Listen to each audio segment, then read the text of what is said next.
Today we're going to review another awesome SUV on Bring a Trailer. But first, before we launch into today's example, if you're new to the channel, I'm Trey and this is Vintage 4-Wheel Auctions. We vet all the active truck and 4x4 category auctions on Bring a Trailer and highlight only the top tier of vehicles from this segment. So if you're in the market for a vintage SUV, you'll want to keep an eye on these auctions. With each video, our objective is to discuss and show you what to look for in a vintage SUV and what to avoid.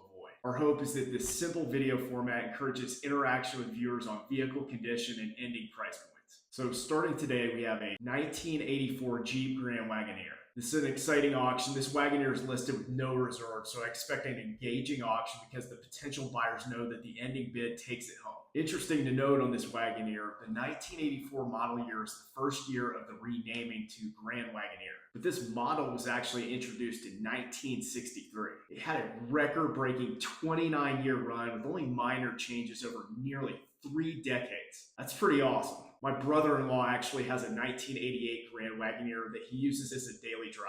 Jake, you need to do a video with me on yours soon. But back to the auction here. This one has 100,000 miles shown. A 3-speed automatic transmission. This rig's finished in a very attractive Nordic green paint over almond leather and houndstooth cloth upholstery. This Wagoneer is located in Portland, Oregon, and it's being sold by Classic World Trade, who's a very active seller on Bring a Trailer. Classic World Trade caught my eye before. Specifically, they had a 1985 Bronco that sold for $21,000 in May of 2022. It's always helpful to work with an engaged seller because they've built a reputation on the site which can inspire confidence in the sale as a potential buyer. So we've got 5 days left on this auction. There's 7 bids to $26,000 and currently there are 18 comments on the auction. With this strong bidding history this early in the auction, I can tell there's a lot of interest in this Wagoneer. So on to the pros. Now it's hard to know if this mileage is verified, but the Wagoneer is not listed as true mileage unknown, and by the looks of the condition, I have no reason to doubt the authenticity of the miles. This also finished in a unique Wagoneer finish, which is the base model with manual windows and locks. It's pretty cool. This is different than what we commonly see with the more option Grand Wagoneers, usually finished in faux wood grain.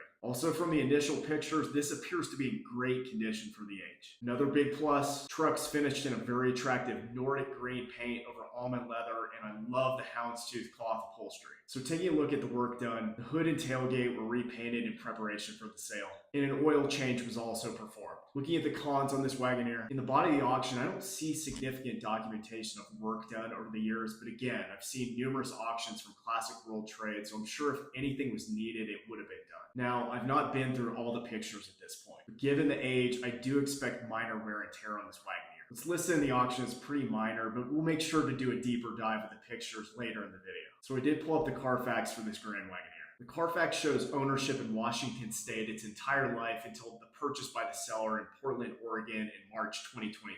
So the risk of rust is a minimal. That's definitely a plus. This should be very clear once we review the pictures in depth. Now, there is a gap listed in the Carfax reporting from 1984 to 2001, but that's very common from a vehicle from this era. So I'm really excited to get into the pictures of this 1984 Jeep Grand Wagoneer. But hey, you know the drill. Before we get to the pictures, let's take a look at the comments first. And for those of you that are new to the channel, there's a couple reasons we do this. One, Bring Trailer auction comments can be hilarious. I kid, that's not the real reason. The real reason we look at comments before we get into the pictures, it can actually serve as a guide to what to look for in the pictures. So for example, let's say you're scrolling through the comments and there's multiple posts about surface rust. You can then have a tailored focus as you're going through the pictures. That's just one example. Let's see what we're looking at here with this 84 Wagoneer. Very positive comment to get things started. Looks like it was wrapped in cellophane, perfectly preserved and presented. It does look very nice. I'm not going to disagree on that one. This commenter saying they owned an 84 Grand Wagoneer for almost 10 years, so they know the car very well. They said these cars were the start of the early luxury SUVs. Cars built like a tank and they're heavy. They do burn a lot of gas. I think that's probably an understatement. Another one says, this thing is going to be a hit. Fantastic truck. I agree. We're going to cover pricing later in the video, but I have a suspicion this one's going to set records. I'm not seeing anything of concern stand out, so let's just jump into the pictures. So again, this seller, Classic World Trade, they're no stranger to Bring a Trailer auctions. They definitely know how to photograph a vehicle. So looking at this first picture here, really nice park setting. I think one commenter pointed out this is actually Officers Row in the Portland, Vancouver area. This background really creates a nice contrast with this Nordic green exterior. What I like about this base Wagoneer package is really just the simplicity of it. It's got the faux wood trim delete. I think it looks very classic. With picture 9, you can tell the paint has a nice sheen and luster. I know the auction mentioned there were sections of the vehicle that had been repainted. It shows well. You can really see the true color of this Nordic green here in picture 16. It really pops. It's always a best practice to include close-up photos of the paint. Classic World Trade does a good job of this in picture 23. Earlier in the video, I talked about the rich 29-year history of these Wagoneers. Cosmetically, there were very minimal changes over the years.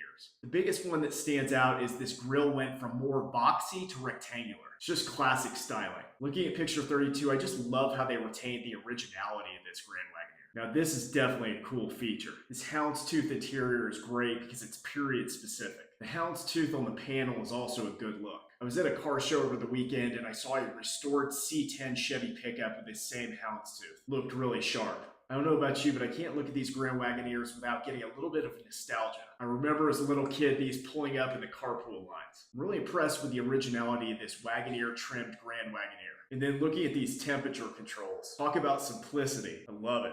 The interior cabin is in great condition. The auction didn't list any reupholstery or interior updates, so I'm impressed by the impeccable condition of the cabin. The headliner is immaculate. Looking at this cargo area here, I have to think to myself, was Jeep the first one to come up with a cargo cover? Very inventive for the time. So these 80s era Grand Wagoneers were powered by a V8. We saw in the comments that these are not exactly frugal on gas. But then again, you're looking at a 1984 Jeep Grand Wagoneer. You knew that already. One of the things I mentioned earlier in the video was the strong ownership history in Washington State. Makes sense there's no rust in this undercarriage. This is a huge plus with this Wagoneer. This thing is almost 40 years old. You just don't see an undercarriage this clean that often. Of course, this is a huge plus if you're a potential buyer. Looking at picture 88, there is a possibility this was undercoated. If I was a potential buyer, I'd want to make sure to do my due diligence. I just make sure to ask the seller. And then we do have a handful of service records and also the factory books. So there's a lot to like with this 1984 Jeep Grand Wagoneer. You've got a low reported 100,000 miles. It has a very attractive Nordic green exterior finish. That coupled with the solid Washington ownership its entire life. You know what? I don't want to guess pricing here. Let's get into the numbers. For this example, I used a comparison period of the latest year and limited the competitive set to 1980s era Grand Wagoneers. So from a pricing standpoint, Bring a Trailer shows 38 completed auctions of 80s era Grand Wagoneers. The high watermark for an original 80s era Grand Wagoneer is $76,000. This was for a one-owner 1985 year model sold this month. It's important to note I did exclude a few outliers. There were 2 to 3 examples that had LS3 or Vortec engine swaps. The majority of completed sales are in the $25,000 to $50,000 range depending on condition. Now because there are not many similar Wagoneer trim package comps on Bring a Trailer, it's definitely hard to say where this one will end. My guess is in the low 40s for this base package Grand Wagoneer, given the uniqueness of the color, condition, and also the solid Washington ownership history. What do you guys think about this Grand Wagoneer auction? We'd love to hear your feedback on pricing and condition in the comments. Also, you've heard me say it before, we're a new channel, and if you like the video, also make sure to like and subscribe to the channel. Trust me, this goes a long way to inspire the creation of future content. Thanks again for watching. See you soon for more vintage four-wheel drives.